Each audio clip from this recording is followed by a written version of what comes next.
Holy fuck, guys, I'm freaking out. Oh my god.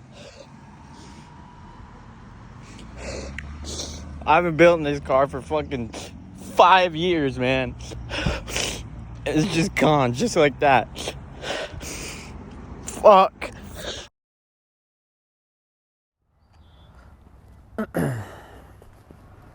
Okay. Before I open this, so I can show you guys the car,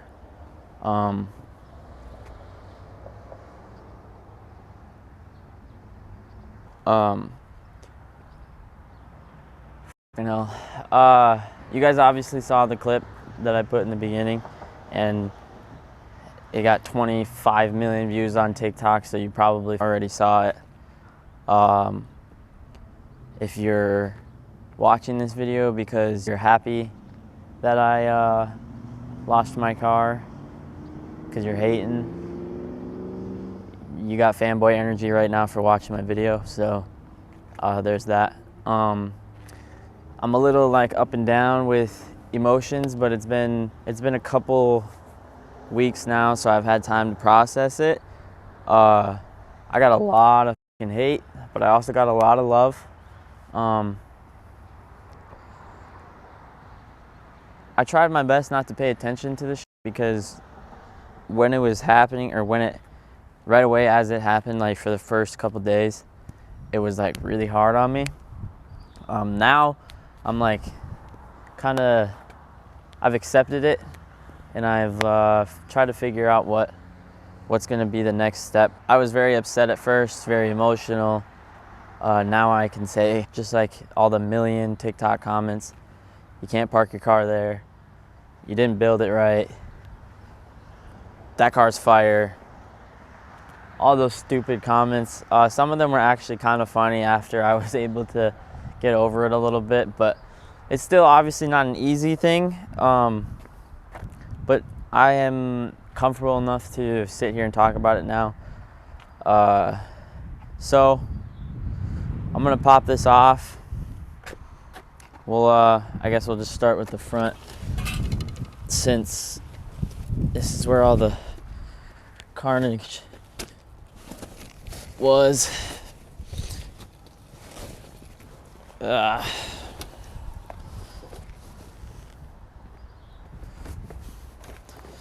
This is still kind of hard for me to see. I mean, I've looked at it a couple times, but I haven't really come in here to like examine shit. But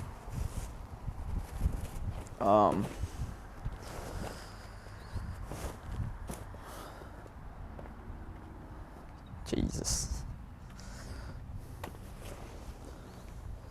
I wonder if there's still some stuff in here I can grab.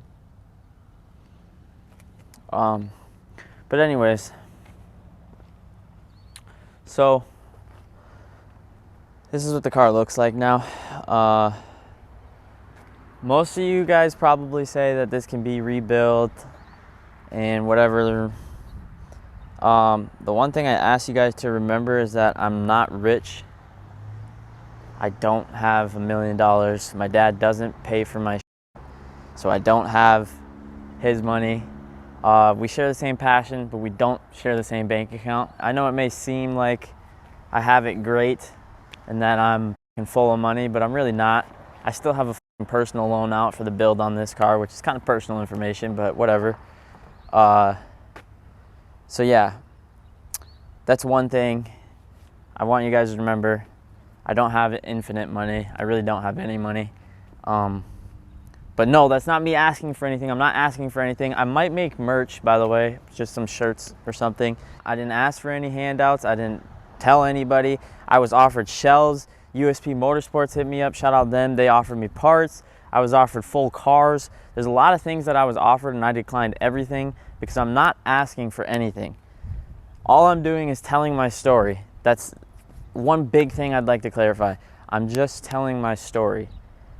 I built this car for the last 5 years, not only for myself, but to show you guys, because as cliche as it sounds, I built what I'd like to say a decent following just off of this car alone, which is why this impacts me so much, because I did a lot of things for this car just to prove that it can be done, and to show everybody out there that watches my channel, because as small as my channel actually is, it's very like humbling and crazy to see. Like when I went to Texas 2K, I had a couple people walk up to me, say they loved my build and they've been watching my channel. And like when I go to local events, sometimes there's kids, and I had people ask for pictures, and it's just, it's insane. So when this happened, it like broke my heart, dude, because it wasn't only for me that I felt horrible for, but it was for everybody who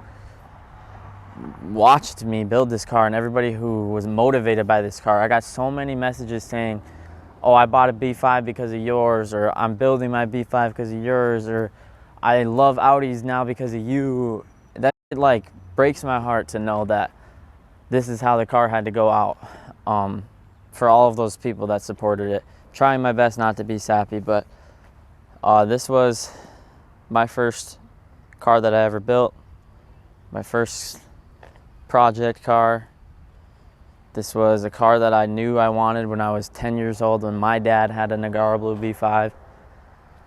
So it's hard. It's definitely hard, but we're already here, and there's not much that you can do at this point.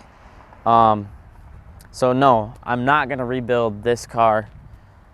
And as unfortunate as it sounds, I probably won't build another B5. You guys might be mad at me for that. You guys might hate me for that, but it's just, I don't know. I feel like I put my foot down for this car, and I set an example with it, and now other people can do the same, if not better. And it's time for me to move on from this chassis and platform. I just took it as a sign. So I don't know what's next. I'm still waiting on insurance. I'm still waiting to see what's gonna happen there. Yes, I had full coverage. Yes, I had a fire extinguisher, which is in the back of my car, which actually, I'll go grab it right now. It's still here from when the fire department put everything together, or put everything back in my car. But this is the fire extinguisher. And if you see right here, it actually says, this product must be removed from service 12 years after date of manufacturing. So the date of manufacture on this extinguisher is right here, 2015. 12 years from 2015 would be 2027. It's 2023 right now, just an FYI. So the fire extinguisher that did not work, that did not go off like it should have, is still in date. It is not expired. I'm honestly to the point where I just want to fight with insurance, see what I can get, and move on, because I hate looking at this, seeing everything that I did burnt to crisp. Here, I'll bring it in closer. God damn it, dude, I hate looking at this. Okay. So what I think happened is, as you can tell, these starter alternator wires are all crisp, lost all the shielding, which means it got really hot. It wasn't a fuel thing, it wasn't a build thing, it wasn't anything that anybody said it was. Nobody was there. I just want you to remember that. I was alone, I was by myself, I didn't know what to do, I was freaking out. I tried everything that I could. Yes, I tried to flag down people. I didn't have any water, so I couldn't do that. I had a fire extinguisher, it didn't work. I called 911 right away. There was literally everything I could do, I did. So everybody who says that they would do something differently, you weren't there. I would hope you would never have to be in this situation to know how it feels. But it's it's easier said than done. Let's just put it that way. So I believe what happened was, I'm gonna tell you exactly how it went down. As you guys remember last, we had the car at, I believe 28 or 29 PSI, made 716 on the dyno. And that was maxed out at the boost controller, which is still N75 here. After Texas, we brought it back. I didn't really drive it much at all after that because it was still kind of cold here. And then as it warmed up, I drove it every now and then. We took it out to Power Cruise, which you guys saw. At Power Cruise, I cracked the manifold, so the manifold had to come back out. So when I took the manifold back out, I put new gate springs in. We had 22 PSI gate springs in it compared to the 12 that was in it. So we were gonna turn this fucker to the moon. And again, I just wanna say that me and this build had nothing blew up on this car. This engine is still fine. I'm gonna pull this engine out if insurance lets me buy the car back. I'm probably gonna sell it or maybe keep it for a future build down the road. But the turbo kit, the engine, the turbo still spins, like everything is fine on this engine at least. But this car and everything will never be the same, which is the dearest part in my heart, and that's why I'm going to just move on from this chassis. But anyways, we had this turned up. We were turning it up, and we had this thing up to like 36 PSI. Keep in mind, at 28 PSI, 29 PSI, we were making over 700 wheel, and we had this thing at 30, and that was on E66 or something crazy, right? On full E85 and 35, 36 PSI peak, this car was so fast. Like, you guys don't even know because you guys didn't get to see it. I wish, dude. I was gonna run a draggy. I was gonna put it on the dyno again after all this, but obviously I can't do that anymore. When it was at the 716 wheel horsepower setup that we last dynoed at, we ran a draggy on it.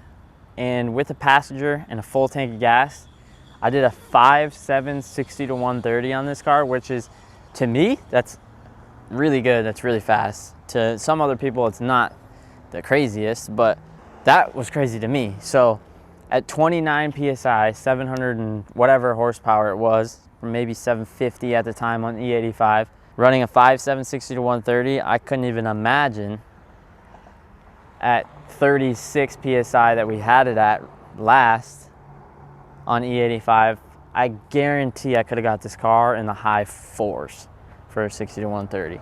So I never got to share that, but might as well now. I do have a video, so maybe I'll throw the draggy in here. So prior to turning it up, as we were turning it up, Beetle noticed that the alternator was dropping voltage when hitting peak boost, basically.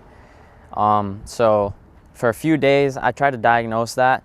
The ground strap cable from the chassis to the engine mount was loose. I tightened that, still didn't fix it. So then what I decided to do was put a brand new 140 amp Bosch alternator, or Valio alternator, in it, and thought that maybe that was gonna fix the alternator droppage. I did a poll, I logged it. Beetle informed me that it was still a little low, but it was looking a lot better. So we continued to tune it, and the following day, Beetle told me, we're good. Let's do one last revision and it should be okay. And then we'll let her eat. And then I'll go hit the dyno, get numbers and everything for you guys. So it's gonna be a long video of talking, first off, so I'm sorry. But anyways, so I went out, I took the car out, I had the computer hooked up, I went to go do the last log. I went to go floor it, and as I floored it, everything shut off. All the electronics shut off, the car shut off, everything shut off. So I was like, oh God, not again. Like, I thought I dropped the valve like I did last time, because that's what happened. I floored it, started to go, and then everything just shut off. That's what happened when I dropped the valve. So I was like, no, not my engine. So then I'm coasting. I'm trying to pull over off of a main road because I didn't want to be on the side of a main road trying to fix my car or whatever. And as I'm coasting, I see in this area over here, it's smoking. So it's coming out over here, coming out right here, coming out right here. I'm like, what the fuck is that? I'm like, the only thing that would be over there that is smoking is this starter alternator harness. So as soon as I got pulled over, came over here, popped my hood latches, which is, as you guys can tell, my carbon fiber hood is now just carbon fiber. Carbon fiber, cars on fire. Anyways, I popped the hood. I see this entire harness here is just like red, like it's literally hot as fuck. And I'm like, what the fuck? And it's smoking and smoking and smoking. So I'm over here like blowing on it like a dumbass. I'm like, what the fuck is going on? And as I follow it down, I look down there below, right under here, right where the starter alternator entire harness is there. As you can tell, look at those wires. Yeah. So that's where the fire started. Now, as to why, I couldn't tell you. Whether there was a short in the harness or the short from down there that arced on the engine mount or from the starter or something. Something arced, something grounded, something shorted to cause this entire harness. And my guess is the starter harness down there touched the motor mount and arced it, started it, sparked it, flamed it, lit it all up. So it started there. The next spot I saw it was here. Obviously I ran back here already, grabbed my extinguisher, came back, pulled the thing, pressed it, pushed it, pulled it, looked at the directions, freaking out. I'm like banging it on the ground. I'm like, what the fuck is going on? It's not working. So at this point, I'm like, what the fuck? What the fuck? What the fuck? I'm like freaking out. I'm literally running around. I'm like, what do I do? What do I do? I go back here. I open this door. I'm like, oh, water, and I don't know, coolant, something. I have nothing. I have literally nothing. I go on my phone, I call 911. As I'm calling 911, I come in here, I grab my shit, I open this glove box, 911's on the way. I start taking a video to come out here. And this is where people get the misconception that I wasn't doing anything, or why was I just recording and whatever. I was recording because there was nothing I could do. I was helpless. One lady stopped. She came up to me, she asked me if I was okay. This is at the beginning of the fire. She said, should I go to my house and get a fire extinguisher? What should I do? I'm like, if you can, that would be lovely. But at this point, I think we're fucked. This is when I start recording, which is what you'll see in one of the videos, or if I even post it, you've seen it on Instagram, TikTok, whatever. I start taking the video because I want proof that this flame started here and worked its way up. So as I'm doing that, I'm recording that. I'm telling you guys I'm fucked. I come in here. I've had this car for 5 years. I have 5 years worth of shit in this car. I grabbed pretty much everything of value to me out of this car before what I thought was gonna be this entire car was engulfed in flames and burning my shit to the ground. So it was enough to lose this stuff. I didn't want to lose any more stuff of value in this car. At that point, obviously the flames are getting bigger and bigger and bigger. The police are already there. They're yelling at me to get away from the car. I'm sitting there freaking out, bawling my eyes out, taking a video of my car fucking burning, because the last memory of this car that I would have is that. So I'm gonna take a fucking video. So I stand back, I watch it, I'm recording it, call my dad, can barely talk, tell him what's happening, whatever. And that's that. Then the fire department comes, which I also have a video of.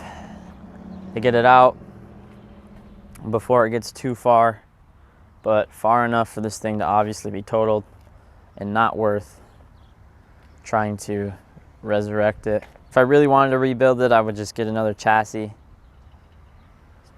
save what I have in the engine that's doable, put it in another car, but it's not the same to me. It never will be the same to me. It's not gonna be this car anymore. So I'm pretty sure I'm out of the V5 game. But I just wanna say, if I was able to do something with this car that everybody thought was the sickest shit ever, I have faith that I can do it with another car, a different chassis, something that not a lot of people did or have done, kind of like this, or at least shown the world that has been done. This is what's left of the interior. God damn it, I can't get good lighting in here. So I want to show you guys. You don't think it's that bad, but like all the panels are melted. Some of the dash is. It's dangling down here, which, God, I really wish I could get the lighting to show you guys.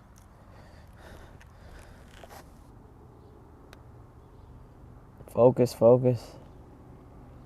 You guys can kind of see it. Basically from here back is okay. And here forward, it's pretty much. So, long story short, well, short story long, really. I have no plans yet. I'm still waiting on insurance. They've come to look at the car, but all he said to me was, "Yep, it's totaled. I'll get you some numbers." I'm grateful to be alive, as a lot of the comments said on the videos. Just be thankful that you're alive. It's just a car. Yes, I am very, very, very, very grateful and thankful that I was able to get out of the car, that it didn't get to my braking system, that I didn't get locked in my car somehow or whatever. I'm grateful that I got to get out of this situation, but the fact that I did get out of this situation and had to watch my pride and absolute joy that I've been building for pretty much the entire life that I've been able to understand motor vehicles burned to the ground. It was very hard for me.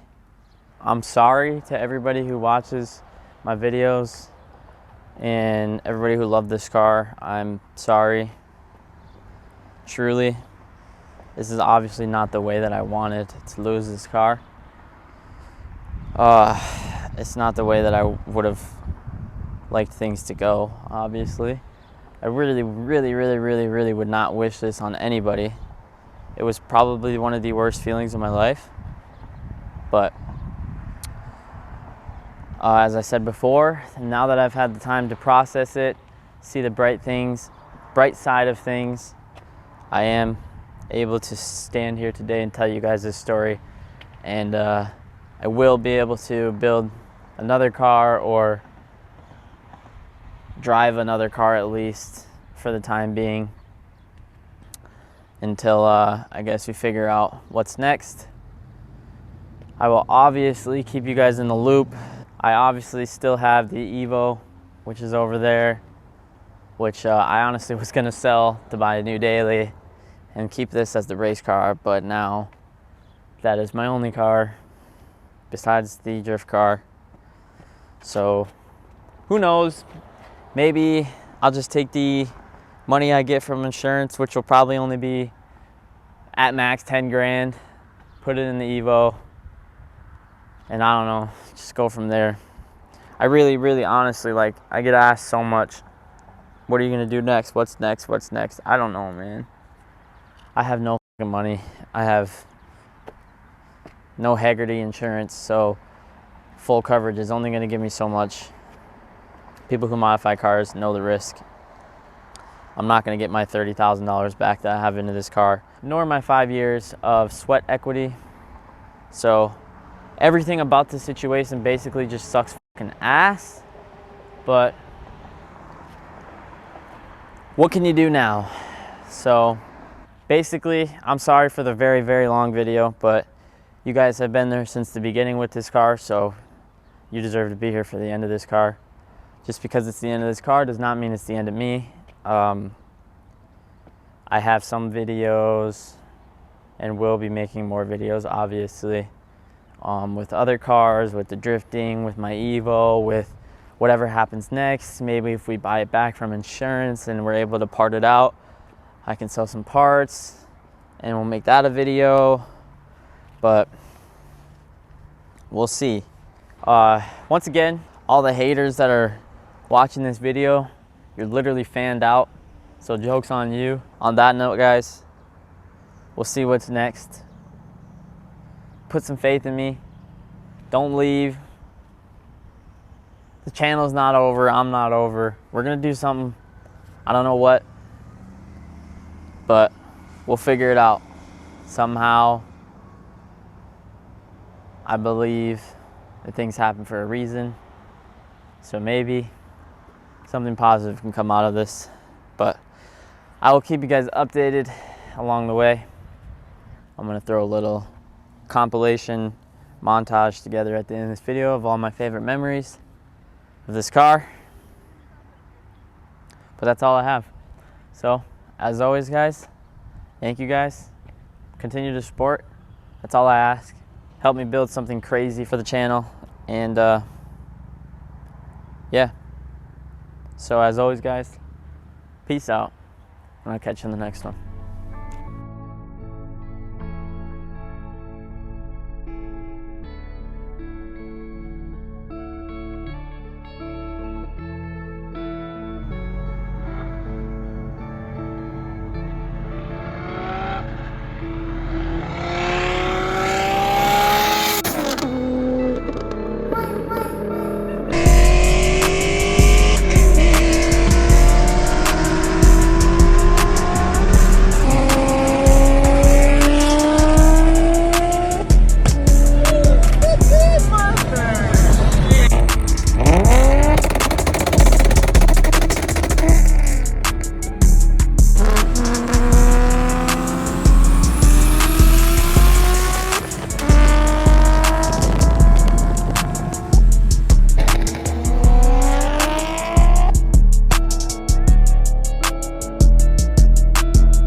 Show you guys a little something we got in here. Yeah, so basically we got nothing in this bed.